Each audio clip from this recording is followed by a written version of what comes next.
Dirjen Pajak Suryo Utomo menyebut akan menindaklanjuti tudingan soal adanya geng Rafael di Direktorat Jenderal Pajak. Suryo menjelaskan kasus dugaan kepemilikan harta tak wajar Rafael Alun jadi momentum perbaikan sekaligus menutup celah agar hal seperti ini tidak terulang dengan melakukan deteksi dini. Istilah kata bahasa pesan itu ada dan kami coba akan lihat nih kira-kira ada kesamaan cerita nggak kan gitu ya yang Mbak sebut ya case kasus momentum bagi kami untuk melakukan perbaikan karena perbaikan itu nggak akan pernah selesai Mbak, kapanpun juga perbaikan itu nggak akan pernah selesai. Pengawasan internal diperkuat ya Pak? Pasti, gimana kita terus memperkuat nih three line of defense kita, minimal menutup celah kan gitu ya, kalau kejadian ya kita pasti tanganin kan gitu ya Mbak ya, penindakan kita jalankan. Tapi ke depan kan kita pasti harus mencari nih mana-mana lubang yang bisa digunakan dan harus kita tutup. Bagaimana kita melakukan evaluasi, analisa sehingga kita bisa mendeteksi lebih awal. Informasi lebih lengkap soal pemeriksaan harta sejumlah pejabat di KPK kita sapa jurnalis Kompas TV. Sudah ada Jona Hamonangan di gedung KPK Jakarta. Jona, ada Eko Darmanto, ada Rafael Alun Trisambodo yang sudah diperiksa oleh KPK. Apa sebenarnya poin-poin utama yang ingin ditelusuri KPK, Jona? Ya Cynthia, poin utama yang ingin didalami KPK adalah mengapa para pejabat itu bisa mendapatkan harta kekayaan yang tidak wajar. Apalagi kalau kita lihat pekerja mereka seperti Rafael Alun Trisambodo atau Eko Darmanto itu sangat dekat dengan para pengusaha ataupun sangat dekat dengan orang yang punya kekuasaan. Nah, ini yang akan dicari benang merahnya. Apakah ada tindak pidana seperti mungkin suap ataupun tidak pidana korupsi yang mereka lakukan dikarenakan mungkin dalam rangka untuk menggelapkan. Seperti contoh misalkan pegawai pajak, mungkin dia ada perusahaan yang mungkin tidak ingin membayar pajak secara penuh, maka dia melakukan suap kepada pegawai pajak terus dan akhirnya pegawai pajak tersebut mendapatkan dana yang cukup besar. Jadi memang dari oknum-oknum tersebut dan akhirnya sekarang viral di media sosial, KPK saat ini adalah langkah utama adalah melakukan pendalaman. Seperti kita tahu bahwa saat ini Rafael Alun Trisambodo sudah naik mulai dari penjelasan sekarang sudah masuk ke tahap penyelidikan.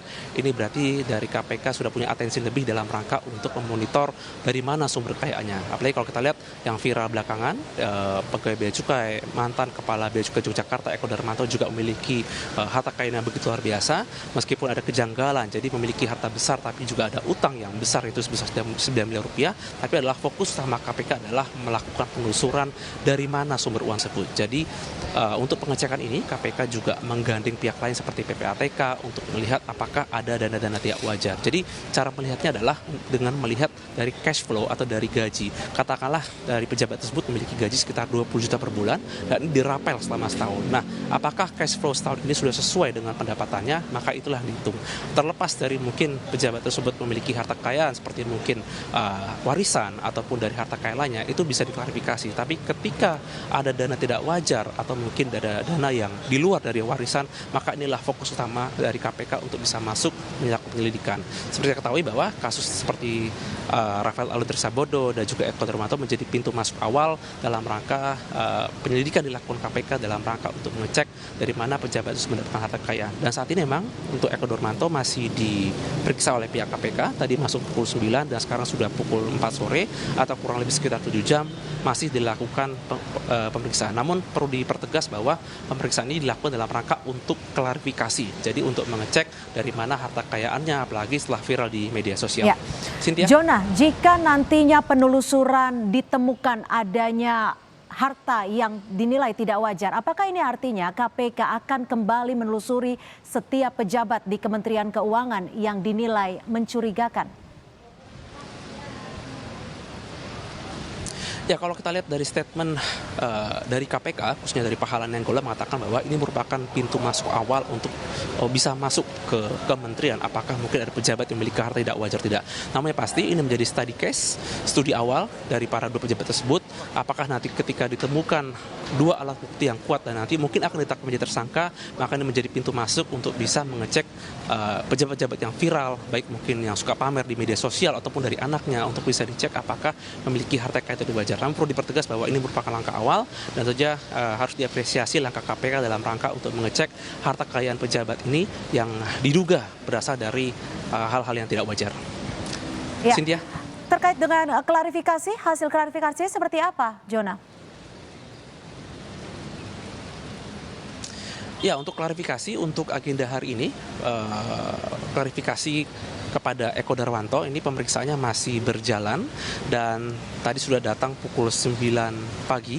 Tadi kami melihat juga didampingi oleh beberapa dan informasi kami dapat itu dari yang wanita itu adalah dari istrinya, sedangkan yang laki salah satunya adalah kuasa hukum. Nah, untuk pengecekan khususnya yang dilakukan di dalam, di klarifikasi adalah ini berbeda dengan penyelidikan yang dimana sifatnya seperti interogasi. Jadi ini lebih kepada untuk memamarkan harta kekayaannya yang terangkum dari LHKPN, apakah ini sudah sesuai dengan angka di slip gaji atau tidak, ataupun nanti ada juga berkas-berkas lain seperti mungkin harta properti, harta kendaraan, dan juga beberapa sumber lain. Ini sangat penting untuk bisa memastikan berapa jumlah harta kekayaan dari pejabat tersebut.